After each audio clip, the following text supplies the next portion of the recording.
Headlines for this week include midterm election results, Movember kicks off across America, and the man who begins showing at the CFA. Stay tuned, WMCM's Week in Review is next.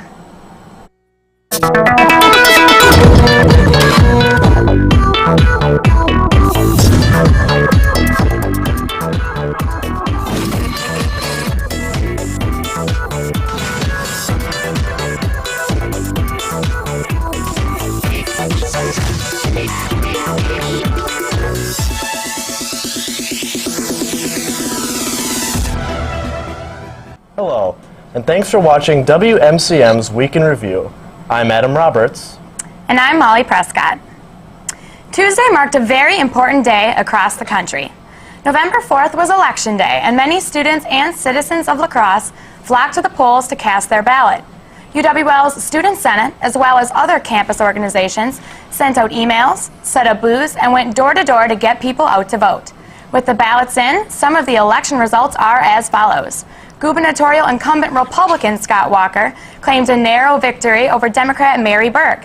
Democrat Ron Kine maintains his seat at the House with a victory over Republican Tony Kurtz. Locally, Democrat Steve Doyle kept his seat in the Wisconsin House. 3 referendums were also voted on: increasing the minimum wage, allowing the governor to use federal funds for increasing Medicare and Medicaid, and funds regarding public transportation. They all passed, but none of them are legally binding. Well, as the first week of November concludes, men around campus have been growing their facial hair out for No Shave November, or Movember. For the rest of the month, men are being encouraged to put down the razors and grow out their mustaches and beards in an effort to raise awareness for men's health issues, including prostate cancer, testicular cancer, and mental illness. Several organizations on campus are participating, such as UWL's Delta Sigma Phi, who partnered with 95.7 The Rock for a little friendly competition. Over 4 million men around the world have participated in Movember to date. The Movember Foundation is encouraging all men, or Mo-Bros, to participate, and also reminds ladies that they can also fundraise and raise awareness. Movember to date has raised over $559 million in 21 different countries. For more information, visit us.movember.com. And now here's Evan Barrett to tell us what's happening around campus. Evan? Thanks, Adam. Tonight from 6 to 8 p.m., the ATP Open Mic Full Disclosure will be an open stage and open mic event for all poets and artists wanting to perform their works on social justice, awareness, action. This event is open to all students in the evening in the cellar for all those who are interested in performing their talents or just listening to their peers' work. This evening also marks the opening night for the play The Man Who. The first showing is tonight at 7:30 p.m. in Frederick Theater, located in Morris Hall. Other showings will be at the same time this Friday and Saturday, as well as this coming Sunday starting at 2 p.m. The showings are open to the public as well as UWL students. Tickets are $16 for adults, $14 for seniors and non-UWL students, and $5 for UWL students. Get there early as it is general admission and seating is limited. Also, the indoor winter farmers market starts this Saturday. All students may visit the local vendors offering fall and winter produce, baked goods, jewelry, and gifts, all of which have been produced within 100 miles of the La Crosse area. The market will be held in the State Room in the Cartwright Center from 10 a.m. to 1 p.m. this Saturday. The Winter Farmers Market will also continue every other Saturday until the end of January. Now back to you, Adam. Thanks, Evan. 6 weeks left in the fall semester. Students are looking forward to taking a break, but that's not time to bring out the turkey just yet. The Office of Records and Registration would like to remind students that winter and spring registration starts on Monday, November 10th. To be able to successfully register for classes, make sure there are no outstanding fines or holds on your Wings account. Scheduling a meeting with your advisor is also encouraged if you haven't done so already. To see when your exact enrollment date and time is, and required classes to take, you can access the information on your Wings account or visit the Office of Records and Registration in 117 Graff Main Hall. The Cooley Region Humane Society has many pets in need of loving homes. Here's some of the animals available in this week's edition of Perfect Pets.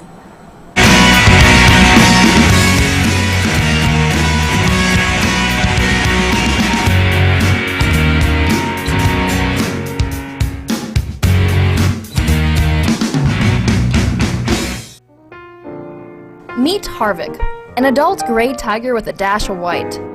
This goofy guy will follow you around the house all day long.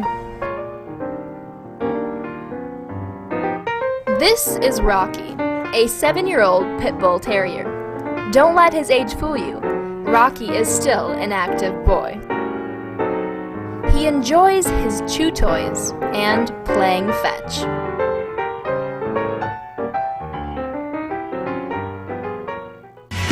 To find out more about adoption for these pets or others, contact the Cooley Region Humane Society at 781-4014.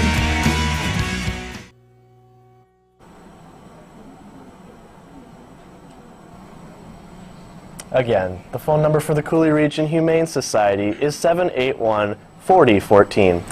The UW La Crosse School of Arts and Communication and the Wisconsin Alliance for Composers will be presenting the 2014 La Crosse New Music Festival November 11th, 12th, and 13th.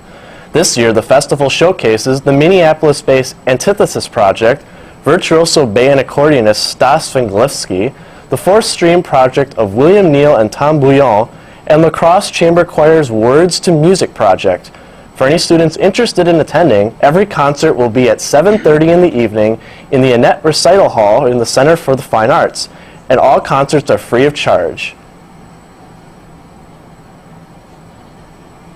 The Foundation of International Medical Relief for Children, or FIMRC, is hosting a dance-a-thon Saturday, November 8th. The event will be held in Valhalla, located in the Cartwright Center, from noon to 11:30 at night. The dance-a-thon will also have free food, games, a beanbag tournament, bingo, and karaoke. In addition to helping raise community awareness and taking volunteer trips to international clinics, the foundation raises funds for international relief of children, so donations at the event are appreciated. The foundation meets as a club every Thursday night at 8:30 in 2201 Centennial Hall. For more information, contact Taylor Sullivan at sullivan.tayl@uwlax.edu. The votes are tallied up now, but on Tuesday, the WMCM crew took polls to talk with voters.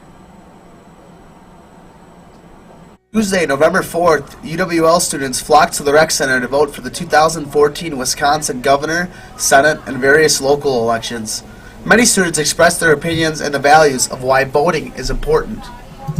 I volunteered to help register voters today because voting is a very important process in our country, and I think everybody should have the right to vote, and those who didn't early register also have that right. So I wanted to help out and make sure everybody had their voices heard today. It's just a really exciting opportunity to express how one truly feels in a way that's felt by all the community, and it's really good to see so many people who are out here voting today, and we're having really good turnout already. All right, so voting to me is important because it's been a long tradition in this country. Not everyone's as fortunate around the world to get to vote. I believe that our education system is the reason why we're all here, and it's very important in Wisconsin, so that's why I'm here to vote. I voted today because Susan B. Anthony, Elizabeth Cady Stanton, and Alice Paul were too hard for me not to. And I thought that it was very important for the sake of Wisconsin. I voted today because I believe that it's really important to share your opinions with your leader and to choose someone who will represent those opinions well. The rec center and those volunteering expected a great turnout, and they got one. Thanks for voting, everybody. From Brock Maxwell, Joey Olson, and Peter Seek, WMCM. Thanks, guys. The La Crosse Friends of International Students program will be having an open house to showcase what they have to offer to students studying at UWL from another country. The organization was founded in 1987 and has promoted social interaction between international students and the La Crosse community. The group seeks to make their transition to the United States a fun and interesting one. If you are interested in LFIS, the open house will be Monday, November 10th at 5 in the evening in the Hall of Nations, 1300 Centennial Hall. For more information, contact Miranda Panzer at 608-785-8016 or email her at mpanzer@uwlax.edu. Each week, the WMCM crew goes out and talks to your fellow peers in a segment we call Campus Insight. This week, they asked students what the most creative Halloween costume they saw last weekend was. Let's see what you guys had to say. This week, we went out and asked kids around campus what their favorite Halloween costume they saw this weekend was. So what was the neatest Halloween costume you saw this Halloween weekend? I saw a guy in a big banana suit. The most creative or coolest one I saw this weekend was a couple, and she was the tooth fairy and he was dressed up as a tooth. So They were cute. This weekend. The best Halloween costume I saw was a three-parter. One guy was dressed up as a carrot, one was dressed up as a rabbit, and another dressed up as a fox, and they all chased each other. The best Halloween costume I saw was Friday night, and it was the three blind mice. I saw a mariachi band this weekend. It's pretty cool. A sriracha costume. You guys know sriracha sauce? No. It's like red. There's like a chicken or a rooster on it, and then like little green. A milk carton. Well, I saw someone dressed up as a Dunkin' Donut. They had a donut that they had sewn around their waist, and they were wearing a basketball jersey. Dunkin' Donut. Oh, nice. One of my friends was dressed up as a cheeseburger, and then he was a present later on in the night. I mean, I saw a guy in a Jake the State Farm costume, so that's pretty cool. I saw the Fairly Odd Parents, and it was fairly odd. I saw two guys running around the streets. One guy was dressed as like Tom Hanks from Castaway, and one guy was dressed as a volleyball, and he was like yelling Wilson as he ran after him. That was pretty funny. Tim, this has been Anna Widener, Sarah Fisher, and Travis Udell. Back to you guys. Look for the WMCM crew around campus for a chance to have your opinions heard on next week's Campus Insight. And now, here's Tim Boettcher with a review of the classic movie 12 Angry Men. Thanks, Molly. The 1957 film 12 Angry Men, starring Henry Fonda, is the story of a jury of 12 men deliberating the fate of an 18-year-old boy charged with the killing of his father. If found guilty, the boy will be sentenced to death. After the trial comes to an end, the judge dismisses the jury to come to a unanimous agreement on the boy's fate. It is immediately apparent that the jury finds the boy to be guilty, except for juror number 8, played by Henry Fonda, who insists that the boy may not be guilty. But before I spoil all of the gritty details, let's take a look at the film's trailer. In our criminal courts, these are facts. You can't refute facts. The kid is guilty. In the event that you find the accused guilty, death sentence is mandatory in this case. He's 18 years old. He's still got to pay for what he did. However you decide, your verdict must be unanimous. All those voting guilty, please raise your hands. Those voting not guilty? 1. What do you want? I just want to talk. Well, what's there to talk about? The knife and the way it was brought is pretty strong evidence, don't you think? All right, let's talk about it. Somebody saw the kid stab his father. What more do we need? She described the stabbing by saying she saw the boy raise his arm over his head and stab down into the father's chest. I feel it going from underhand. How do you know? Were you in the room when the father was killed? This fighting. That's why we are here. To fight. We have a responsibility. Well, what are you giving us here? This woman testified in open court.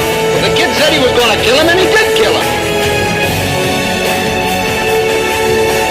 Doesn't talk us all out of this, and the kid really did knife his father. It was obvious, to me anyway, that the boy's entire story was flimsy. Nobody knows him. Nobody quotes him. I'm trying to settle something here, do you mind? Kill him, Molly! Kill him! Since its release over 50 years ago, this film has been put on a multitude of lists concerning the best films of the past century. Henry Fonda has also been praised for his performance in 12 Angry Men. Over the course of the entire movie, the scenes take place in a single room, which add into these men's feelings of anger and discomfort.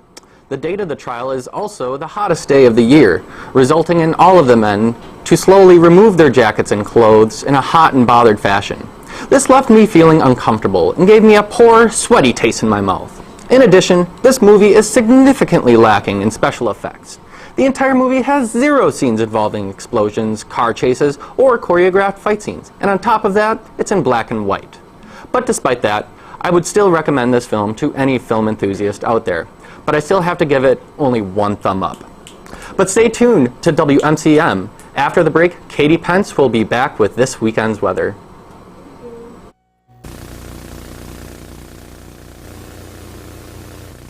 Hey, can't find what you're looking for? What? You can find what you're looking for and more at WMCM. WMCM TV has plenty of shows you can view at your pleasure. There's Profile, where we interview people throughout the community. Or if you like sports, we have Sports Talk Live and Sports Scene. And if you're into celebrity gossip, that's why we have Afternoon Delight. Well, that all looks great, but I'm on a computer, not a TV. I bet you guys don't have a way for me to watch this stuff on a computer. Oh, we have that covered too. Just go to WMCMTV.com for all the updates. Wow, that solves all my problems. Thanks, WMCM Genie.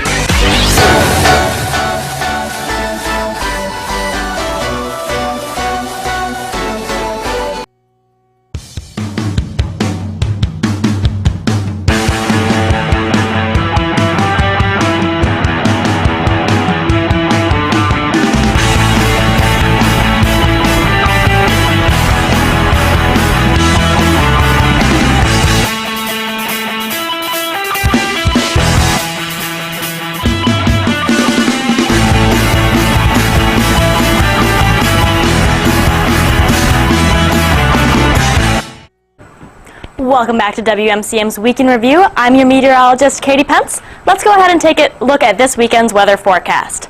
Tonight we'll see that it's going to be partly cloudy with mild winds, 7 miles per hour from the west-northwest, and a low of 29. Thankfully, there will not be a chance of snow, even though it is going to get pretty cold. Moving on to tomorrow, we'll see that it's going to be very cloudy with winds picking up to 12 miles an hour out of the south. It's going to be the warmest day this weekend at a high of 48 degrees. Moving on to Saturday, we'll see that the clouds will continue. The winds are going to pick up to a gusty 20 miles per hour out of the northwest, and it's going to cool off a bit to only 39 degrees. Moving on to Sunday, our last chance for sun, but no luck. It'll be cloudy again. We'll have the winds cooling down a little bit at just 10 miles per hour out of the west, and a little bit cooler temperatures as well with only a high of 43 degrees. That's all for this weekend's forecast. Now here's Logan Beatty with this week's interview. Thanks, Katie.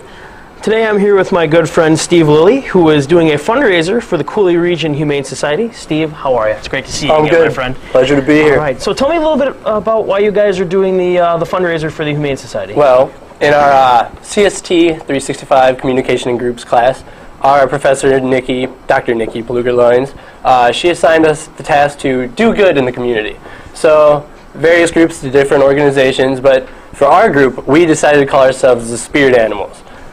Okay, so for the reason why we're the Spirit Animals, because for, you know how when you get new groups, you always have to do like an icebreaker to get everyone up? Get a little loose. Yeah, so one of our group mates, Zach, funny guy, absolutely crack up at him.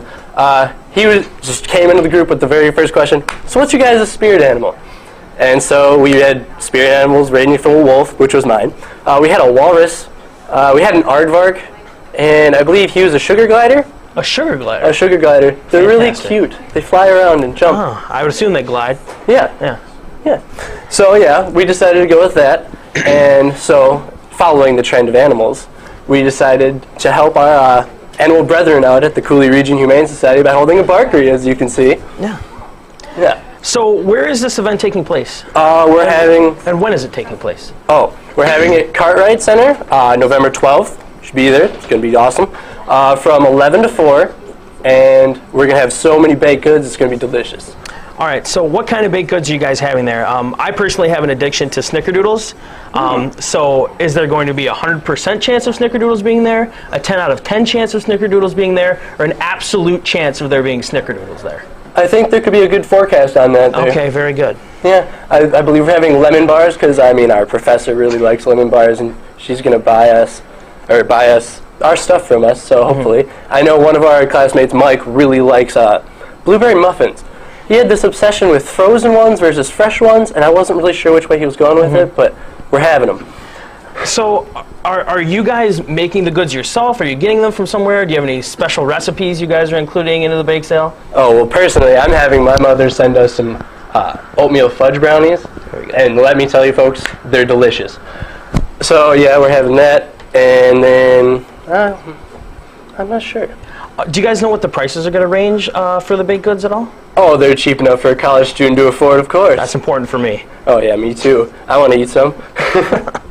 So, have you got a pretty good response from people? How else have you guys been getting the word out so far? Oh, well, we'll be going to hall councils at the dorms just to make sure that all the people in the dorms know, and we'll have flyers going around. We have a posters going up in various locations around campus, so you'll see them there. And I mean, we're here on this show, so that's pretty good. That's good advertisement. Word out. Yep. Well, thanks for coming in. What did you by chance go as your spirit animal for Halloween? No, I did not go as a wolf. I was a barbarian. I mean, I just wanted to keep the Movember thing going. There you go. And keep the hair flow, and it worked. It kept me warm, even though I didn't have much of a top on. There you go. It was mostly just fur. There you go. Well, I appreciate you coming in, Steve. Stay tuned after the break. We have Mike Adams with sports. Thanks.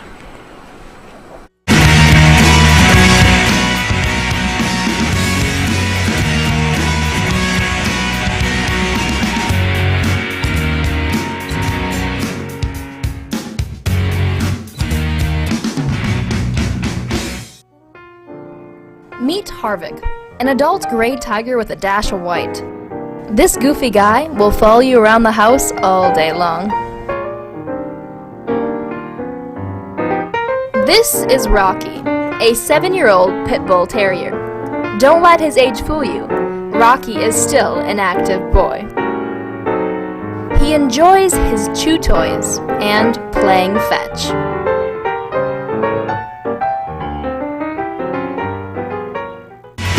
To find out more about adoption for these pets or others, contact the Cooley Region Humane Society at 781-4014. Once again, the phone number for the Cooley Region Humane Society is 781-4014. We start things off this week on the soccer field. It was senior night for the UWL women's soccer team Saturday as they took on UW Superior, and all 4 seniors played very well in their final home game.